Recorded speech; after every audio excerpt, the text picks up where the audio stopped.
types de rêves, c'est vraiment aléatoire. Ok, on dort genre un tiers de notre vie et dans tout ce temps, notre cerveau il décide de faire n'importe quoi. Parfois c'est bizarre ou flippant. Aujourd'hui, on parle de ces rêves chelous, drôles, incompréhensibles ou compréhensibles. On a tous fait au moins une fois dans notre vie. Spoiler, ton cerveau c'est pas un endroit tranquille. 1. Le rêve random. T'es en train de manger des frites avec Shrek dans un bus qui va à ton école primaire, sauf que le chauffeur de ton bus, c'est ton prof de PS. Et personne ne trouve ça bizarre. C'est aléatoire, y a pas de sens. Limite, tu pourrais voir un chevalier faire la danse du rat. En mode...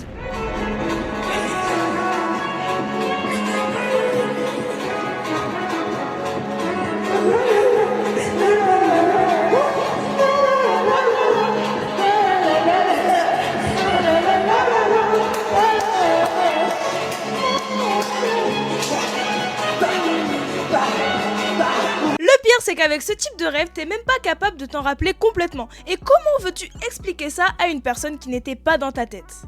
2. Le rêve lucide.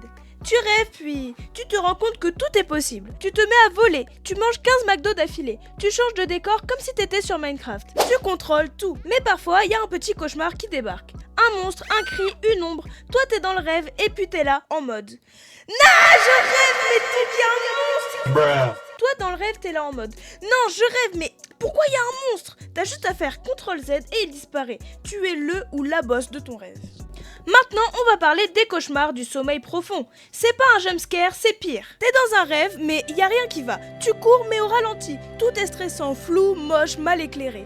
Et tu te dis même, mais pourquoi je suis là ? Tu te réveilles en sueur, cœur qui bat à 300. Limite, tu fixes le mur pendant 5 secondes, juste pour comprendre ce qui vient de se passer. 4. Le faux réveil. Tu te réveilles, tu t'habilles, tu déjeunes, tu prends ton sac, tu pars au collège ou au travail. Et là, bam, t'es dans ton lit, tout ce que t'as fait, c'était un rêve.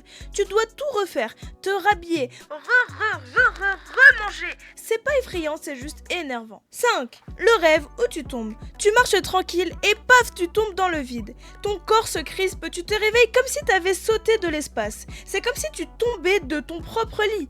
En vrai, ça arrive souvent quand ton cerveau perd le contrôle ou quand ton corps se détend mais trop vite. 6. Le rêve où tu voles. Pas un avion ou une banque. Tu flottes dans le ciel, c'est l'extase. C'est souvent quand t'as besoin de liberté ou quand t'es en paix. Tu te rends compte que finalement, quelque chose est trop facile. 7. Quand t'es poursuivi. C'est comme si ton cerveau te montrait que tu vesquis quelque chose dans ta vie ou que tu oublies quelque chose.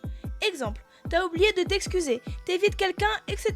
T'as l'impression de courir mais sur place. Tu fais peut-être des efforts mais rien ne change. Alors ça revient mais sous forme de rêve. 8. Les rêves où tu n'arrives pas à parler littéralement.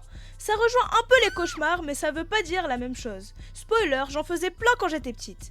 Ton cerveau te fait comprendre que peut-être dans la vie, tu n'es pas assez écouté. T'arrives même pas à crier. Ton opinion ne compte pas. Exemple, si dans la journée ou la semaine, ou même dans l'année, tu as été perturbé par une situation un peu dans ce genre, ça revient sous forme de rêve, car tu es frustré. Il y a aussi les rêves prémonitoires, les rêves nostalgiques, les scénarios que tu fais et qui reviennent sous forme de rêve, les visions cheloues, etc. Tout ça, c'est pour la partie 2. Les rêves, c'est comme si ton cerveau faisait un court-métrage, mais sans budget. C'est logique ou c'est illogique. Parfois c'est fun, parfois c'est flippant. Bref, balance-moi en commentaire si tu te reconnais ou pas et abonne-toi pour la prochaine vidéo samedi à 13h30 et la partie 2.